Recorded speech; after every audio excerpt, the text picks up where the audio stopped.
Aloha! So for Tip Tuesday, I will be showing you how I make my brims. This is my favorite method. I'm using the single crochet in the back loop only ribbing style, and I'm using a 5mm hook and worsted weight yarn.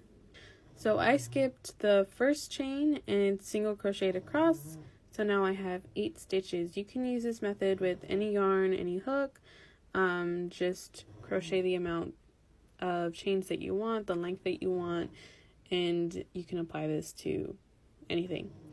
At the end of the row, chain 1 and then single crochet in the back loop only up until the second to last stitch. This is important.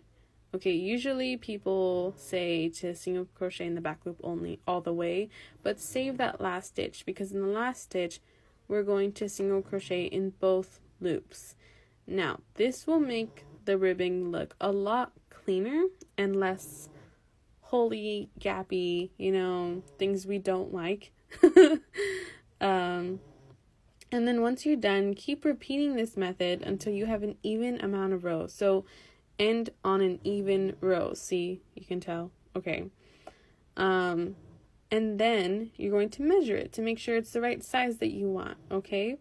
And do not chain on your last row. So leave it chainless.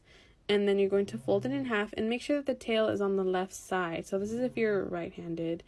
And then you're going to go into the first stitch of your first row and pull the loop through, chain 1, and then go back into that same stitch and go into the first stitch of the last row and slip stitch. Then we're going to slip stitch across, only going in the back loops of each stitch.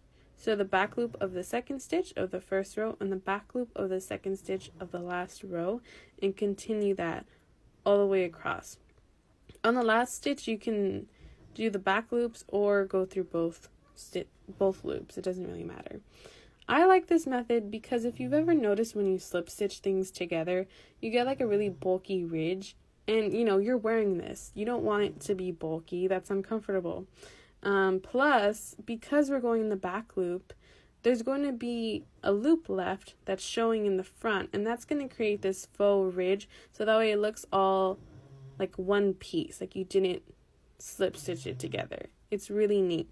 Plus, your tail is now on your working end. Right now I just switched to an eye hook, and you can work over it. So you do not have to sew in your tail. Saves you time. This is my favorite thing ever.